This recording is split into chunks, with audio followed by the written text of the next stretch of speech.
Snow drifted past the towering windows of the Plaza Hotel, blurring the Manhattan skyline into a silver haze. Inside Suite 1903, Preston Clark loosened his tie, laughing too loudly at a joke Sloane Barrett whispered against his ear. Champagne bottles littered the marble table, glittering under the warm golden light. It was nearly 2 a.m., but neither of them cared. They had crossed the line hours ago, and the guilt he should have felt never came. Instead, he basked in the thrill, the danger, the idea that he was untouchable. Sloane curled her fingers around her phone.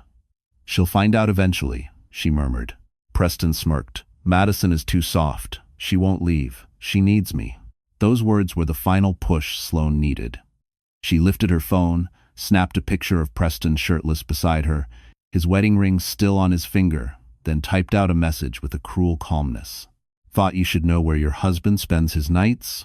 She hit send before he even realized what she was doing. Across the city, Madison Clark lay awake in their Upper East Side penthouse, one hand on her 7-month belly. The baby shifted gently, as if sensing her unrest. When her phone buzzed, she reached for it, expecting a message from Preston saying he was working late again. The image that filled her screen stole the air from her lungs. Her heart pounded, her vision blurred, the room tilted. She pressed a trembling hand against her abdomen as another contraction tightened her stomach too early, too dangerous. All she could hear was her pulse roaring in her ears as the truth, sharp as broken glass, sliced through everything she believed about her marriage. Then came the second message. "He chose me. You should rest. Stress isn't good for the baby." Madison felt her knees give way. She grabbed the edge of the counter to keep herself upright, breath shallow and panicked. Snow slammed against the windows as if the night itself warned her that life as she knew it had ended. And then keys jingled at the front door. She wasn't supposed to be there when he came home, but now it was too late. Madison froze as the keys scraped against the lock. For a moment, she couldn't breathe. The image of Preston with Sloane burned behind her eyes, a cruel brand she would never forget. Another contraction, twisted through her abdomen, sharp, sudden, terrifyingly early. She gripped the edge of the kitchen island until her knuckles blanched white. The penthouse, usually warm, felt like a cavern of ice. Every clock tick echoed through the room as her world collapsed in slow motion. The door swung open. Preston stepped inside, brushing snow from his shoulders like a man returning from a normal workday. His eyes were glossy from alcohol, his grin lazy. "You're still up?" he said, voice smooth, practiced like he could charm his way around the truth. Madison couldn't speak. Her throat was thick with shock and betrayal. She held her phone to her chest, the image still glowing against her palm like a wound. He tossed his coat onto the couch. "You look pale. What's wrong now?" "Now?" That word sliced her deeper than the photo. Preston finally noticed the tremor in her hands. "Madison, what's going on?" She swallowed hard. "Where were you?" He blinked. "I told you. Dinner with investors. You know how it is." Her breath quivered. "Do I?" His jaw tightened, irritation flickering in his eyes, a man annoyed that his lie wasn't accepted fast enough. "Madison, you need to calm down," he said, stepping closer. "Stress isn't good for the baby." He had no idea those exact words had just come from another woman's phone. Another contraction hit stronger this time. She gasped and steadied herself, but Preston mistook it for drama. "See?" he scoffed. "This is exactly what happens when you let your emotions run wild." Her heart cracked wider. She had defended this man for years. She had believed in him. She had prayed he would change. But tonight stripped away every illusion. She lifted her phone with trembling fingers and turned the screen toward him. The moment he saw the photo, all color drained from his face. "Madison, wait, this isn't a lie?" Her voice broke. "Another meeting? Another excuse?" He reached for her, but she stepped back as if his touch would poison her. "Where did you get this?" he whispered. "Where you left it," she said, with her. For the first time, Preston had no script, no rehearsed lines, no charm to hide behind. His mouth opened, closed, faltered. Madison felt another contraction slice through her, sharper than the last. Panic tightened her chest. She needed to get out before stress hurt the baby, before his lies crushed what little strength she had left. She reached for her coat. Preston stepped into her path. "Madison, you're not going anywhere." But she was, whether he allowed it or not, and what waited outside that door would change everything. Madison's pulse thundered in her ears as she stared at the man blocking her path. Snow continued tapping against the windows, a cold reminder that the world outside was waiting, dark, merciless, but free. Anywhere was better than standing in front of the husband who had just destroyed her heart. "Move," she whispered. Preston lifted his chin. "You're overreacting." That word again, as if her pain were an inconvenience, as if her reality could be dismissed with the flick of his tongue. He took a step toward her. "Let's talk about this in the morning. You're emotional right now. You always get like this." Her breath shook. "I'm pregnant, Preston. You think that makes me unreasonable?" He shrugged, mask slipping back into arrogance. "I think you're overwhelmed, and honestly, I don't have the energy to deal with another one of your episodes tonight." Episode. The contraction that followed that word nearly dropped her to her knees. She gripped the back of a chair, forcing herself upright. Preston hesitated, briefly concerned, until he realized it might require him to act like a husband. He stepped back. "Fine. If you're going to make this dramatic, I'm going to bed. We'll talk when you're calmer." He turned toward the hallway. That was the moment something inside her broke free. The version of Madison who forgave too much, who apologized when she wasn't wrong, who waited up for a man who didn't come home, that woman snapped the final thread binding her to him. She grabbed her coat and slipped her phone into her pocket. Every movement was shaky, unsteady, but driven by a primal need to protect herself and her baby. Quietly, painfully, she opened the door. A blast of icy wind met her, stealing her breath. Her city, so bright, so loud, so unforgiving, spread out below like a maze she had to survive. Snow clung to her hair as she stepped into the hallway, her heartbeat echoing off the marble walls. She didn't know where she would go. She had no wallet, no savings she could access, no family to call. But she knew one thing with absolute certainty. She could not stay here. Behind her, she heard Preston's footsteps suddenly stop. "Madison?" he called, irritation turning to suspicion. "Where'd you go?" She didn't answer. She reached the elevator, pressing the button with trembling fingers. The doors slid open slowly, too slowly. Panic crept up her throat. His footsteps grew closer, faster. She stepped inside the elevator, holding her breath as the doors began to close. "Madison, don't you dare walk out on me." His hand shot toward the narrowing gap. But just before his fingers touched the door, something or someone stopped him cold. The elevator doors slid shut just in time. Preston's hand stopped inches from the metal as the doors sealed, trapping Madison inside the cold, humming box. Her breath hitched with relief, then pain, another contraction tightening low and sharp. She braced herself against the wall, whispering, "Not now, please, not now." The elevator descended slowly, each floor number blinking like a warning. When the doors opened into the lobby, the sudden brightness stung her eyes. The doorman, Henry, looked up, startled. "Mrs. Clark, are you all right? You look—" "I just need air," she said, brushing past him before the concern in his voice pushed her into tears. Outside, Manhattan hit her all at once. Wind, snow, honking cabs, the icy burn of winter slicing through her thin coat. She gasped as another contraction rolled through her. Too soon. Too dangerous. She stumbled toward the building's awning, steadying herself on a railing. Her phone buzzed. She prayed it wasn't Preston. It wasn't. It was a name she hadn't seen in years. Adrienne Cole, her former classmate, her friend, her doctor, the one person she trusted without fear. Madison hesitated, then swiped to answer before another contraction forced her hand. "Adrienne?" Her voice cracked, barely audible.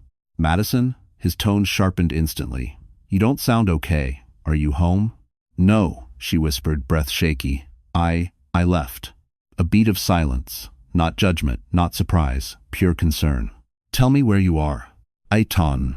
She looked around the swirling snow, the passing taxis, the blur of lights. I'm outside my building. I had a contraction. 2, actually." Adrian didn't waste a second.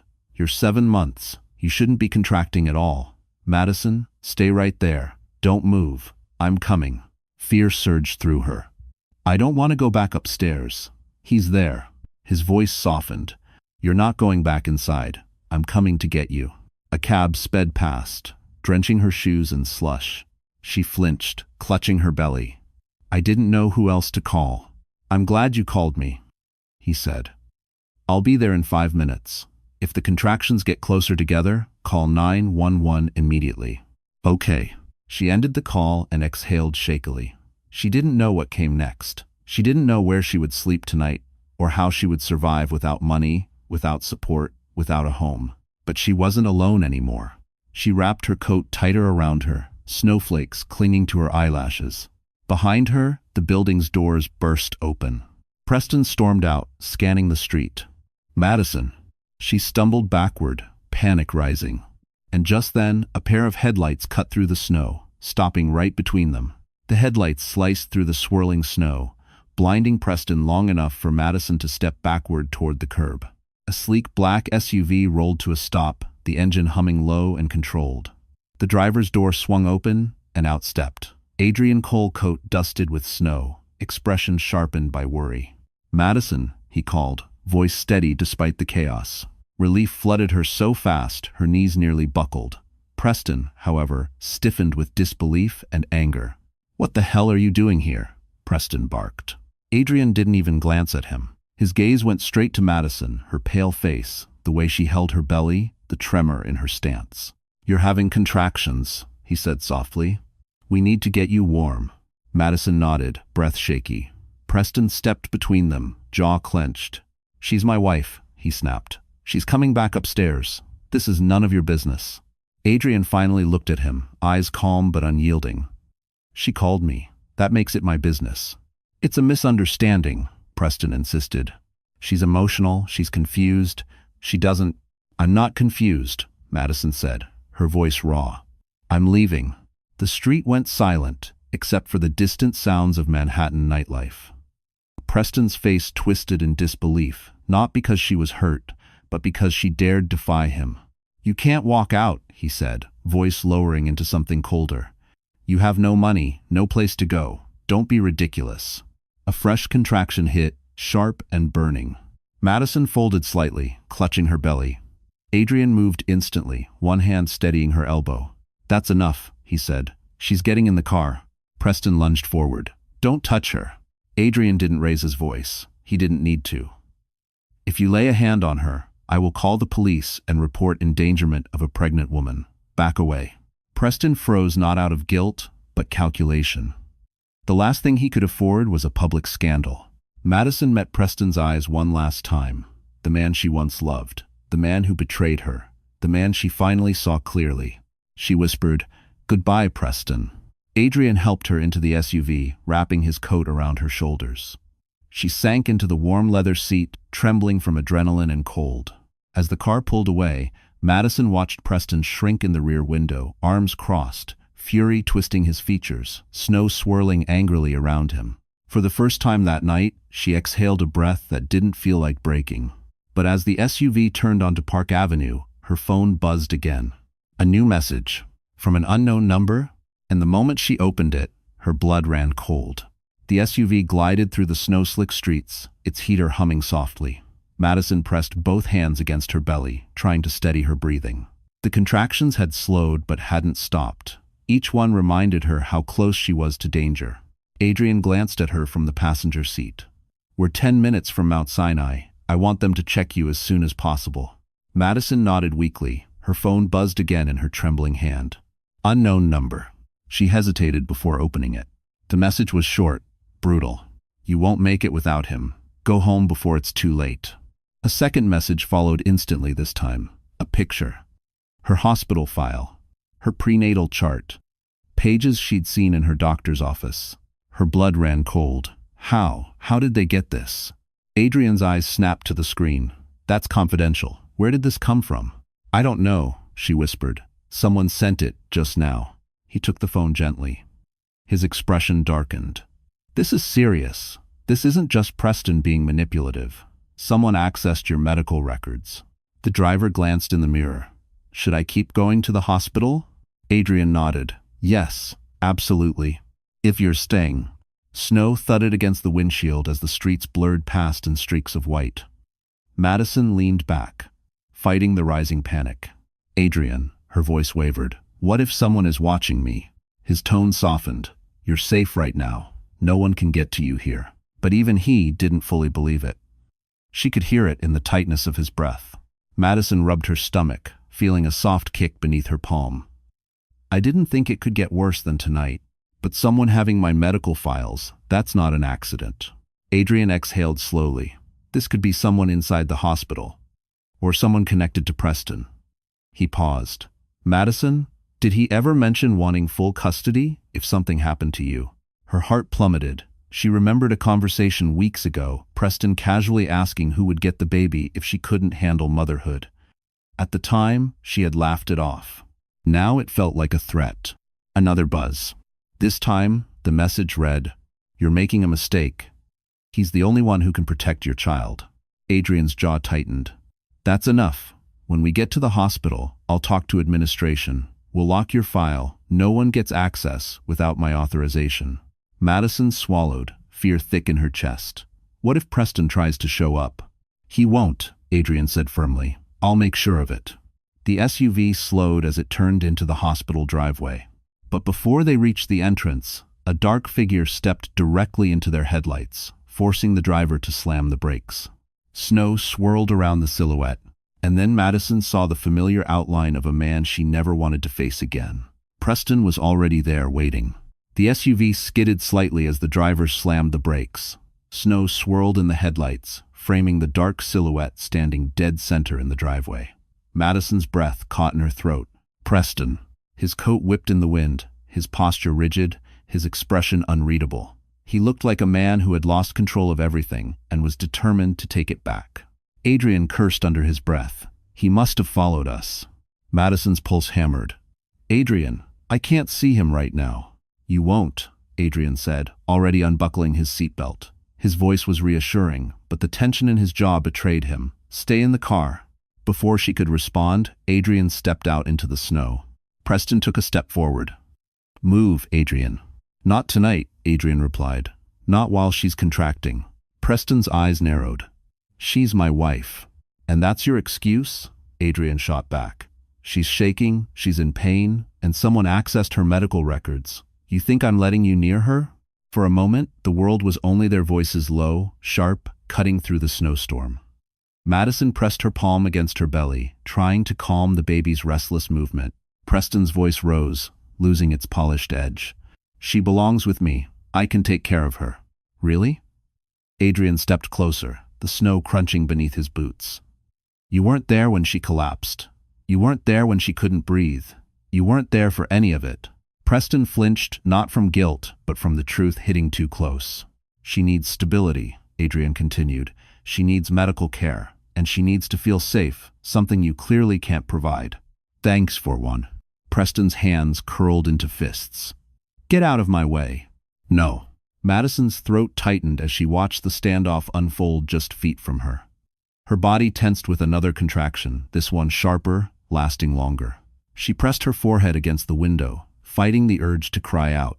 She couldn't lose control. Not now. Finally, Adrian said quietly, if you come one step closer, I'll involve security. And trust me, Mount Sinai does not play games with pregnant patients in distress. End quote. Hospital security guards were already jogging toward them, alerted by the commotion. Preston realized it too late. A guard stepped between them. Sir, you need to back up. Preston's jaw flexed, his breath visible in the freezing air. This isn't over, he hissed, pointing at Adrian. You're interfering in my marriage. Adrian opened the passenger door. Madison, come on, we're taking you inside. She slid out of the SUV, legs weak, breath shallow. Adrian stabilized her instantly, guiding her toward the entrance. Each step felt like walking through a storm outside and inside her. Preston shouted her name behind them, but security blocked him from following. Madison didn't look back. But as the hospital doors opened and warm air rushed over her, her phone buzzed again. A new message. From the same unknown number. This time, it wasn't a threat. It was a video, and she recognized the voice speaking in it. Warm hospital air wrapped around Madison as automatic doors slid shut behind her, a stark contrast to the icy chaos outside. Adrian guided her down the brightly lit hallway, steady and focused, while she clutched her phone with trembling fingers. The notification still glowed at the top of the screen. Unknown number sent a video. Her heart hammered. She hesitated before pressing play. The video opened with shaky footage, dim lighting, a hotel room, a familiar silhouette sitting on the edge of a bed. Preston. Madison's breath caught.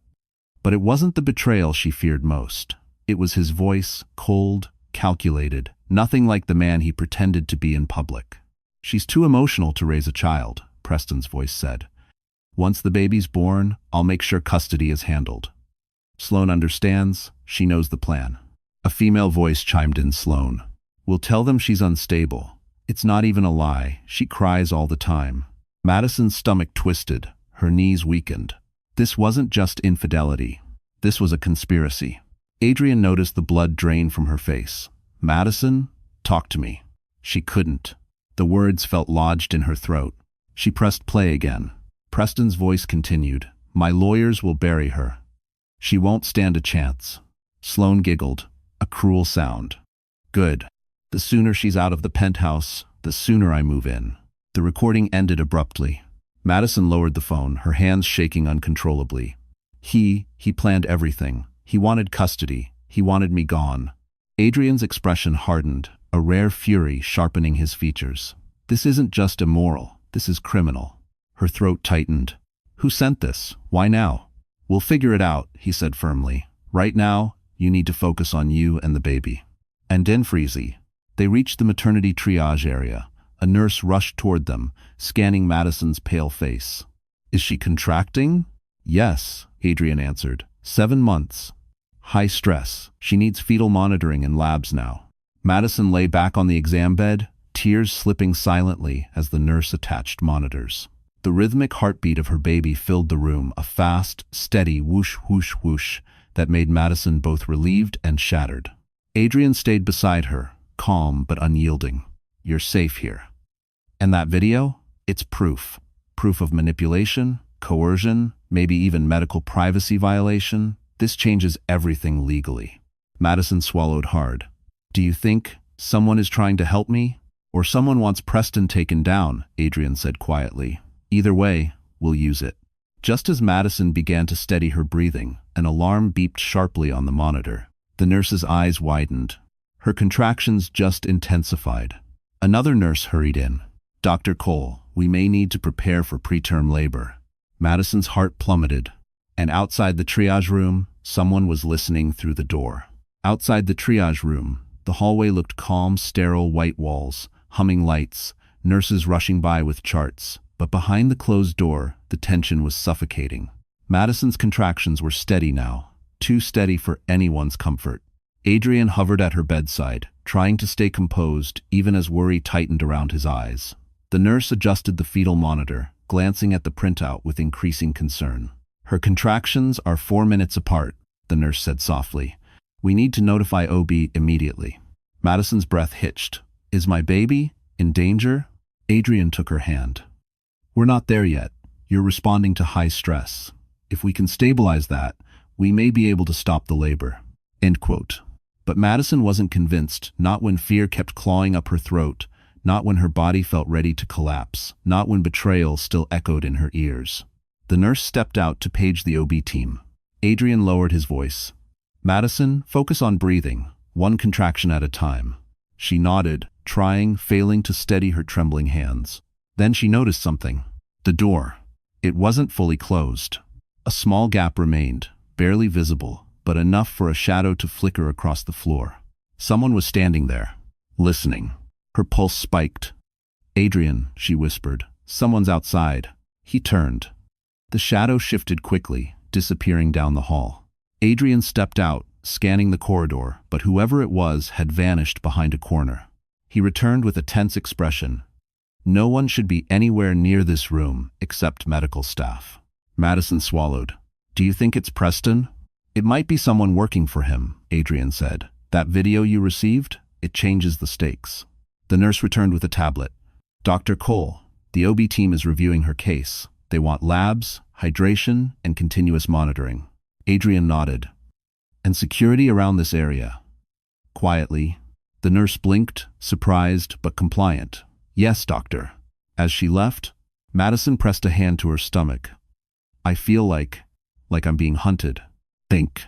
Adrian sat beside her. You're not alone anymore. Whoever is doing this, they won't get near you. But even he couldn't hide the tension in his posture. Her phone buzzed again. A text. Same unknown number. This time, I see you. Madison's breath stopped. Another text followed instantly. That baby isn't safe with you. You know that, right? Her hands shook violently. Adrian, someone is watching me right now. He reached for her phone, face darkening. We're tracking this. We're locking down the entire floor. But before he could finish, the overhead intercom crackled with an announcement. Security to maternity triage. Immediate response required. Madison's eyes widened. Someone had activated a code and it was directed at her room. The overhead speaker crackled again, louder this time.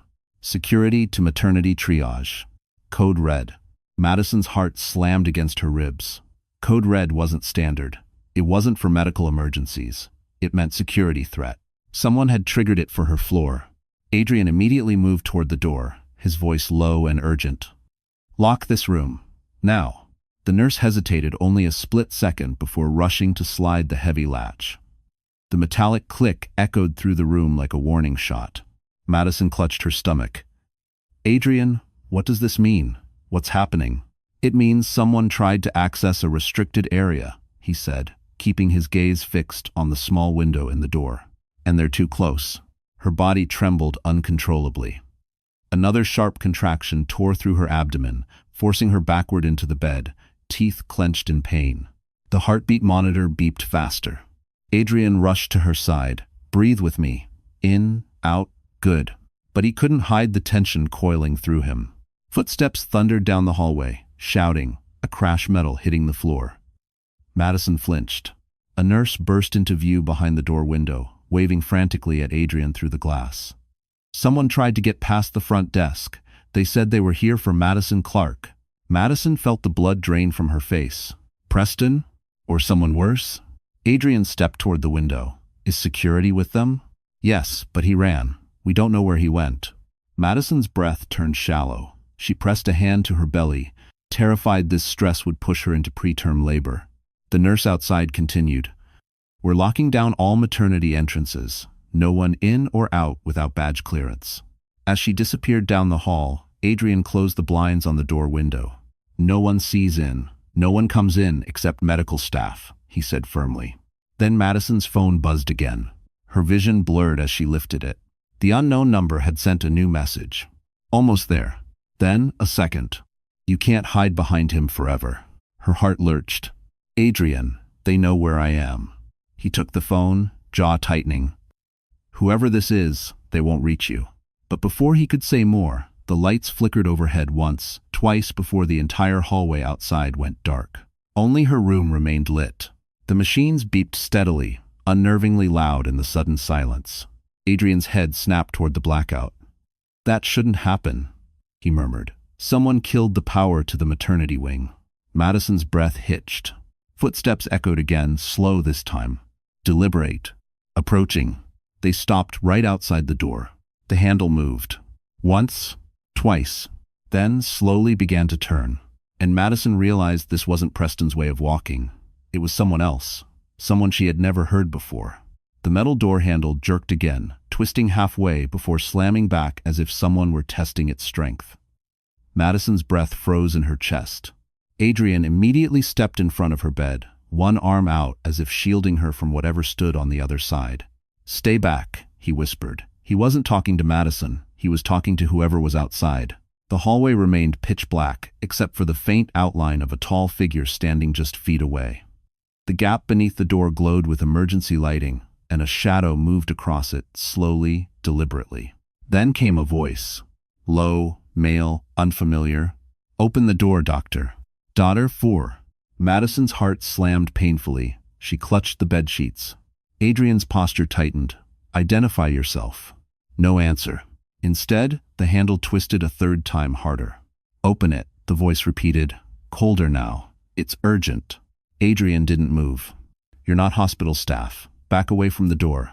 Outside, the man exhaled in irritation. Dr. Cole, we don't want to involve your patient. Just step aside. Madison's pulse spiked. They knew Adrian's name. Her phone buzzed again with a new message. Don't trust him.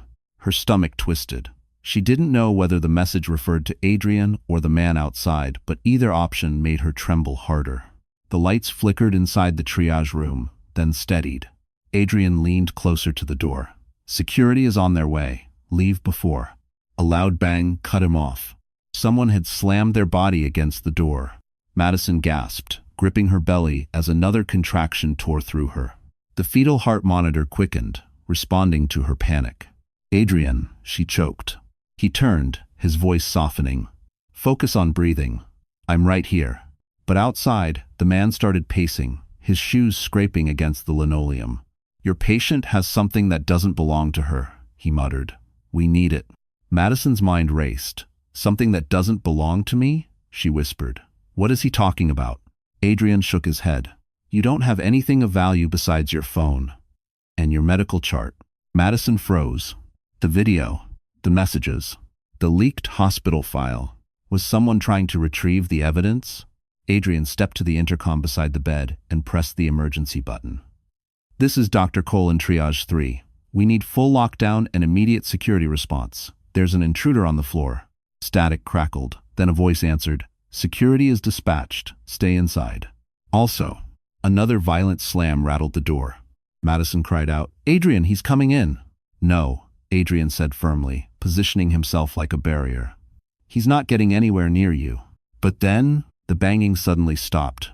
Silence thickened the hallway. Footsteps faded. It sounded like the intruder had retreated. But before relief could settle, a scream echoed from down the hall, a nurse's voice, sharp and terrified. Adrian's eyes widened, because whoever had come for Madison had found someone else first.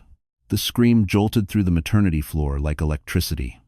Madison's entire body tensed, her breathing turning shallow as the fetal monitor beeped erratically beside her. Adrian moved toward the door, but stopped himself, torn between instinct and duty. Stay with her, he ordered the nurse. Do not open this door for anyone. Madison's voice trembled. Adrian, what if they hurt someone? He hesitated, jaw tightening. Security is on their way. I promise, no one is getting to you. But even as he said it, the hallway outside erupted with frantic footsteps, panicked voices, and the distant crackle of walkie-talkies. Someone shouted, He went that way. Another yelled, Block every exit. Madison felt cold all over. He wasn't here for me, not only me. Adrian returned to her side, lowering his voice. Listen to me. Whoever that man is, he wants something connected to you. The video, the medical files, the messages, they all point to one thing. Madison swallowed hard. Someone is trying to erase the proof.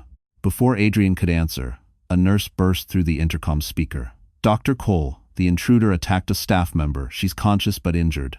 Security is pursuing him to the East Wing. Madison covered her mouth in horror. Oh my God. The nurse in the room whispered, Who would do this? For what?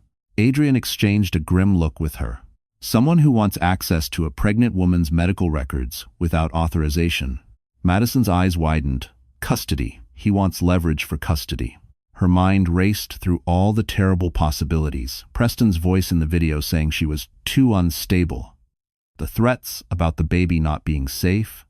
The stolen hospital files. But one question kept clawing at her. Who recorded that video? Who leaked it? And who was willing to break into a hospital to get it back? Adrian adjusted her IV, trying to calm her rising panic.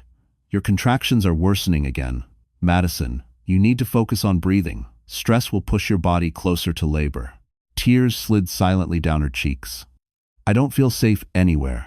Adrian sat beside her, his voice softer. You will. I'm not leaving this room.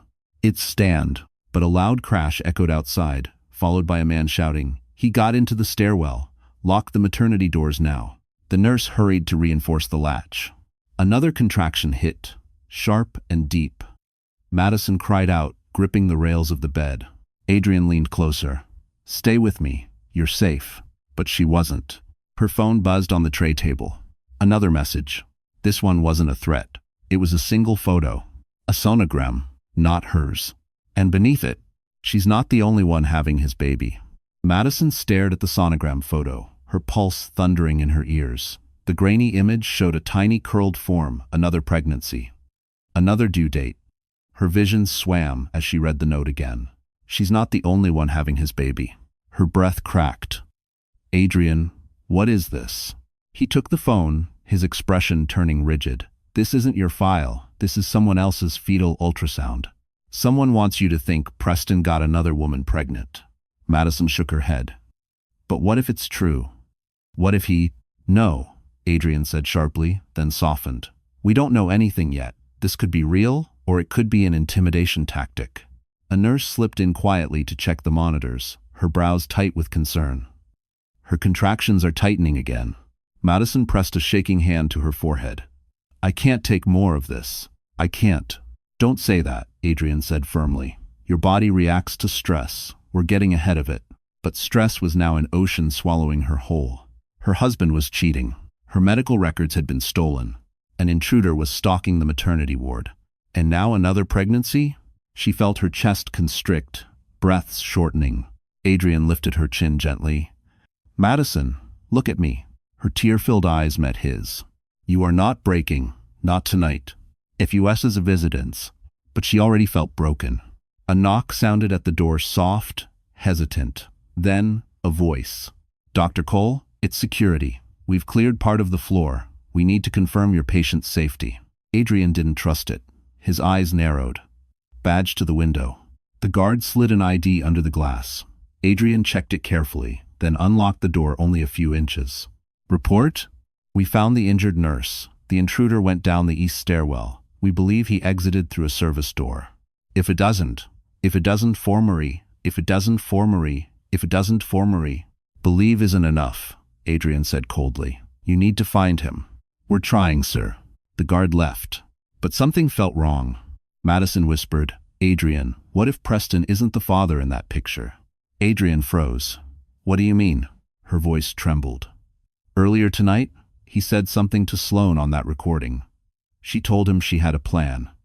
What if they faked a pregnancy to take my baby? Adrian inhaled sharply. You think they're trying to replace your child on paper? With another, Madison whispered. With one they control. The room fell silent. Adrian's jaw tightened. If that's true, then this is bigger than infidelity. This is custody fraud. Before he could say more, a nurse rushed in. They found something, she said breathlessly. In the locker room. You need to see it. Adrian stood. What is it? The nurse held up a small plastic evidence bag. Inside was a hospital badge. Not the intruder's. It belonged to Sloane Barrett. The small evidence bag dangled between the nurse's trembling fingers, the plastic crinkling softly under the fluorescent lights. Inside, unmistakable even through the haze of fear and disbelief, was Sloane Barrett's hospital ID badge. Madison's breath caught. Sloane was here? Adrian took the bag, his jaw tightening.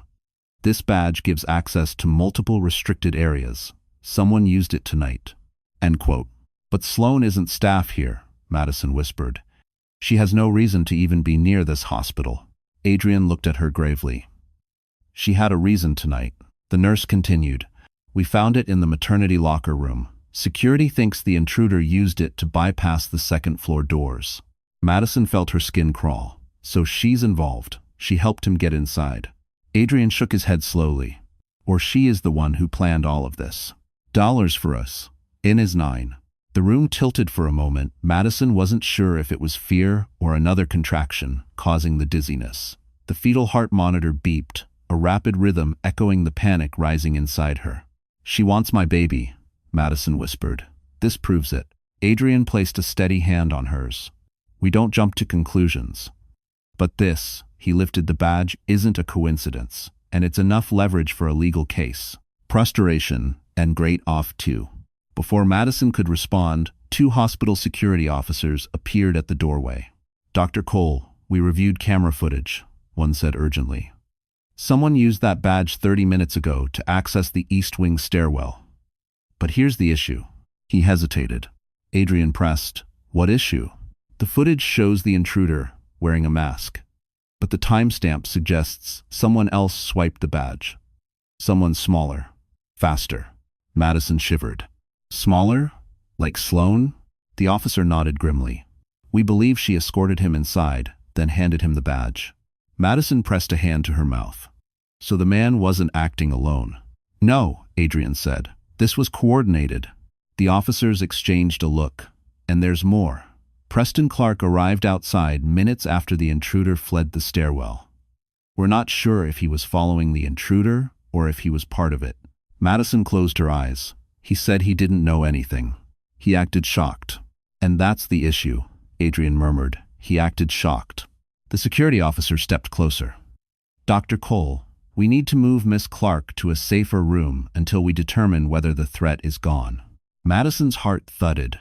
Safer room? What does that mean? Restricted access, the officer replied. Only medical personnel with clearance codes, no visitors. Adrian nodded. Prepare the transport.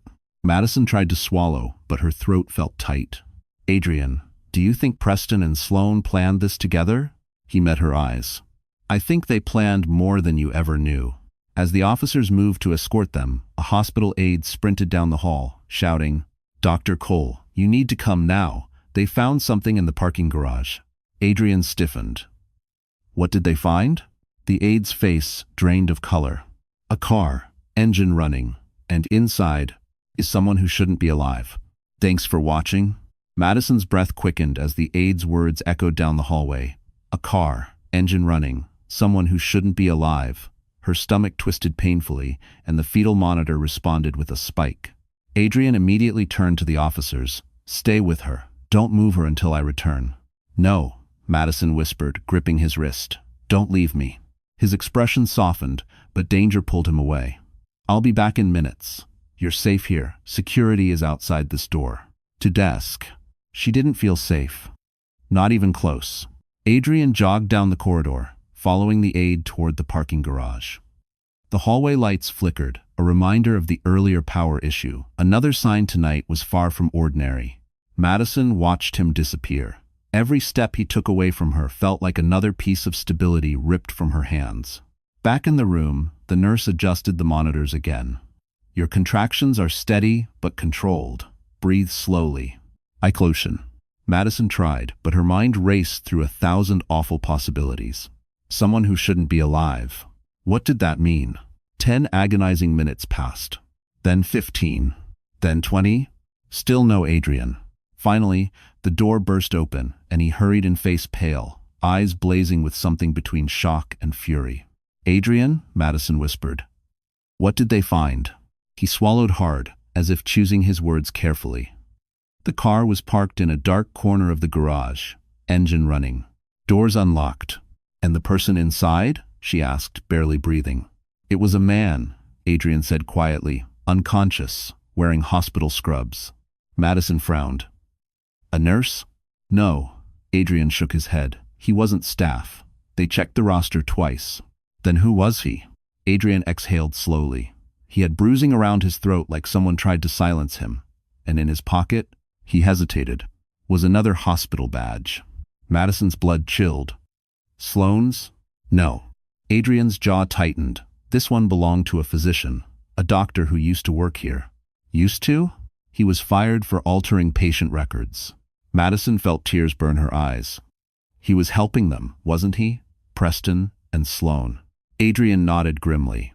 The man in the car likely forged the medical files that showed you as unstable. And when he became a liability, someone knocked him out and staged the scene. Oh my God, Madison covered her mouth. This was bigger than I thought. One stayed. It's coordinated, Adrian said. They wanted custody. They wanted control. They wanted evidence erased. Her breathing grew shallow. What if they're still coming? Adrian squeezed her hand. They won't reach you. I'll protect you. But before he could say more, an officer rushed in, breathless. Dr. Cole, we just found surveillance footage. Adrian stiffened. Of the intruder? The officer shook his head. No. This footage shows the person who let him into the hospital. It's Cruz. Madison's heart stopped. The officer turned the tablet around. The screen showed a face she knew. It wasn't Sloane. It was Preston's mother.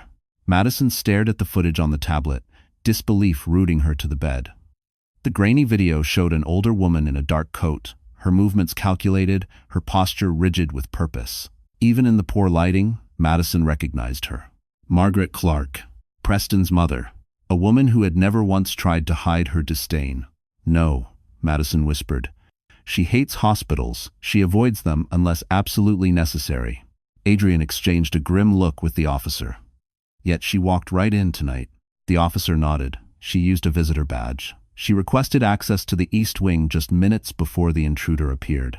Madison's stomach clenched painfully. Why would she help him? Why would she do this to me?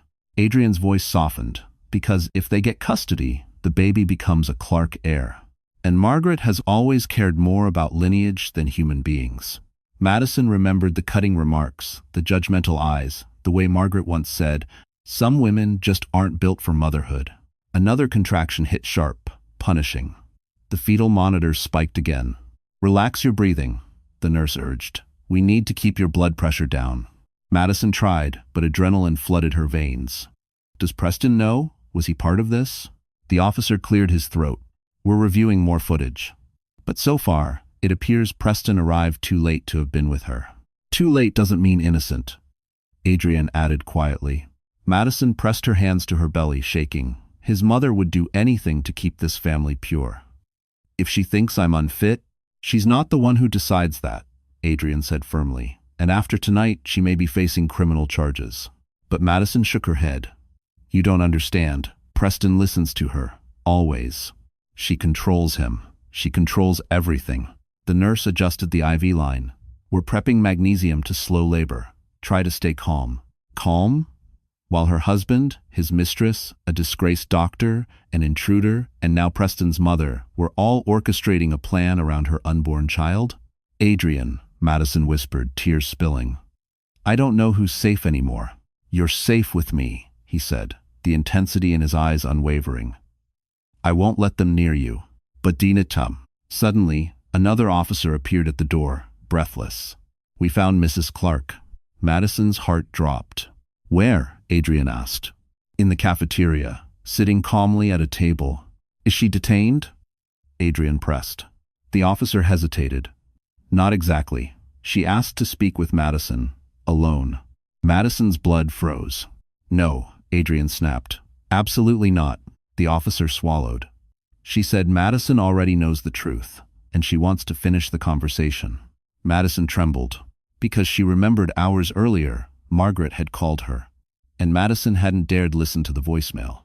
Madison's fingers trembled as she unlocked her phone, her breath tight and shallow. She had ignored Margaret Clark's call earlier that evening, back before the contractions, before the intruder, before the hospital locked down like a war zone. Now, the voicemail felt radioactive in her hand. Adrian stood beside her, protective tension radiating from him. "You don't have to listen to it. Not tonight." But Madison shook her head. "If she's involved, I need to know." The nurse dimmed the lights to help calm her, though nothing could calm what waited inside that voicemail. Madison pressed play. Margaret's voice filled the room, smooth, cold, dripping with disdain. "Madison, it's Margaret. I'm calling because Preston told me you were becoming difficult again. I warned him this would happen. Some women simply aren't emotionally stable enough to raise a Clark child." Adrian's jaw clenched. The voicemail continued. "I've arranged for a specialist to review your case. You won't be blindsided. And once everything is settled, the baby will be placed where it belongs with us. You should focus on recovering. Alone." Madison covered her mouth, nausea rolling through her. "She planned to take my baby." "That's not happening," Adrian said firmly. But the message wasn't finished. Margaret's tone sharpened. "And for your own sake, don't run. It makes things worse. If you leave Preston, the courts will see it as instability. You cannot win, not against our family." The voicemail ended with a soft click. Madison felt hollow, betrayed all over again. She knew everything that would happen tonight. Adrian's face hardened. Then she'll be held responsible. The door opened, and 2 security officers stepped inside. "Dr. Cole," one said. "Mrs. Clark is still in the cafeteria. She refuses to leave until she speaks to Madison." "She's not speaking to her," Adrian snapped. "The stress alone could push her into premature labor." The officer hesitated. "There's something else. We pulled more surveillance from earlier, before Madison arrived." Adrian narrowed his eyes. "And?" The officer tapped his radio nervously. Margaret wasn't alone when she entered the hospital. A chill swept up Madison's spine. "Who was with her?" The officer exhaled. "A woman, blonde, wearing a long coat. Madison's breath hitched. "Sloan? That's what we thought," the officer said. But then we saw her face clearly. He turned the tablet around. The woman walking beside Margaret wasn't Sloan. She was older, colder. Someone Madison had never met but instantly recognized from Preston's family photos. It was Preston's older sister, Charlotte Clark, returned after years of disappearing from the public eye. And she looked like she came back for one purpose. Madison stared at the tablet as the image of Charlotte Clark, tall, sharp-featured, eyes cold as winter glass, strode beside Margaret into the hospital. Preston had mentioned having an older sister once, years ago, but only briefly. "She keeps to herself," he'd said. "Private life." But this woman didn't look private. She looked purposeful, calculated, dangerous. "Why would she come back now?" Madison whispered. Adrian folded his arms, tension building across his shoulders. "Because whatever Preston and Margaret planned, she's part of it." The officer nodded grimly. Charlotte signed into the building under an alias. She bypassed 2 security checkpoints. She knew exactly which doors to take. Madison felt her chest tighten. So it wasn't just Preston, or Sloan, or Margaret. His entire family. "Not entire," Adrian cut in, "but enough to try to isolate you. Thanks for watching." "Thanks for watching." A contraction tightened through her abdomen again, sharp and insistent. Madison hissed through her teeth as the monitors spiked. The nurse rushed over. Her contractions are increasing again. Stress is pushing her toward active labor. Madison grabbed the rails. "I can't have the baby now. Not like this. Not with them here." Adrian leaned over, his voice firm but gentle. "You're safe. They won't get near you, I swear." But the fear coiling through her felt older than reason. The officer cleared his throat. "There's more. Charlotte met with the intruder earlier tonight. Cameras caught them exchanging something in the parking garage." Madison's skin went numb. "What did they exchange?" "We're not sure yet," the officer said. But Charlotte pocketed whatever it was. Her mind raced. Evidence? Medical files? Forged documents? Or worse, proof of a plan that went far beyond custody? Adrian asked, "Where is Charlotte now?" The officer shifted uncomfortably. "She left the cafeteria about 10 minutes ago. We don't know where she went after that." The monitor beeped faster as Madison's panic rose again. "You lost her? How do you lose a woman like that in a hospital on lockdown?" As if on cue, the overhead intercom crackled. "All maternity staff to Action Protocol 9. Repeat, Action Protocol 9.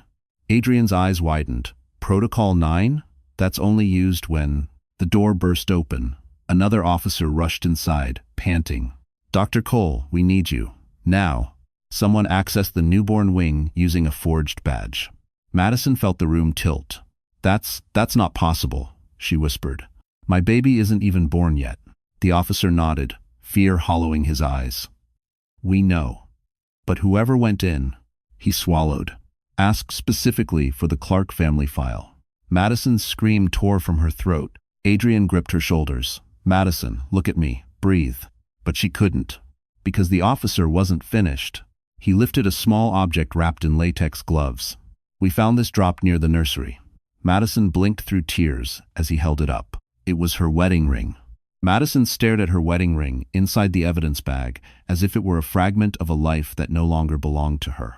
Her breath trembled. She hadn't even realized it was missing. The sight of it discarded near the newborn wing sent a rippling chill through her entire body. "Why would they take my ring?" she whispered. Adrian studied the bag with a tightening jaw. "Because they needed it to confirm identity. Hospital systems sometimes use biometric match for parental access." Madison felt sick. "They tried to impersonate me." A horrifying truth clicked into place. Margaret, Charlotte, Preston, their intruder, their forged records, the stolen sonogram, the threats. This wasn't chaos. This was a coordinated attempt to replace her, erase her, and take her baby. "We're running out of time," Madison said, panic rising with her pulse. "They're going to try again." "No," Adrian said firmly. "They won't get near you or the baby." But as he said it, the fetal monitor spiked again. Her contractions were coming faster. The nurse stepped forward.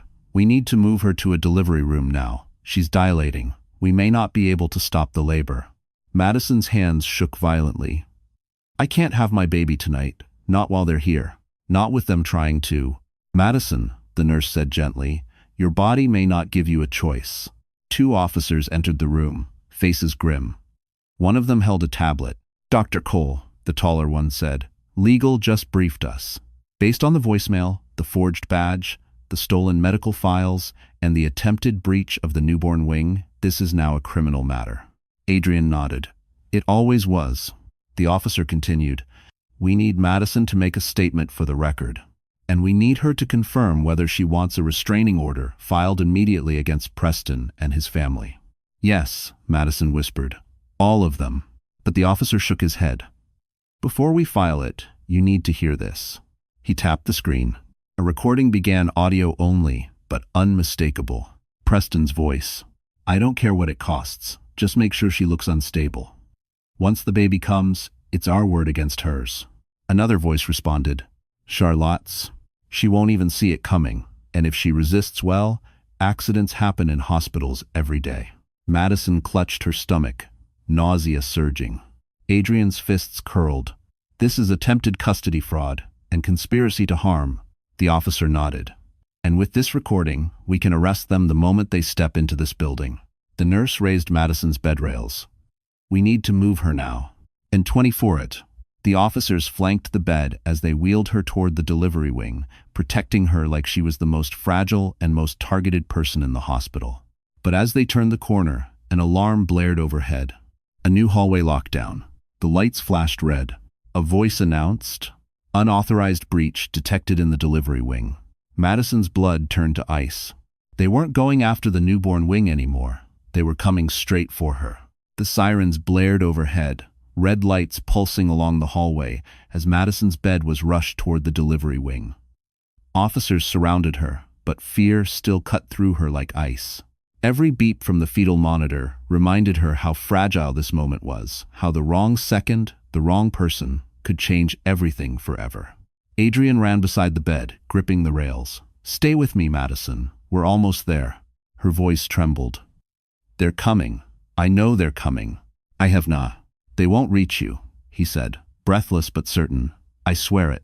The hallway ahead suddenly illuminated with white security lights, backups kicking in after the breach. A group of armed guards sprinted past them toward the alarm source. Then a radio crackled. Suspects identified Margaret Clark and Charlotte Clark. They're attempting to access Delivery Room 4.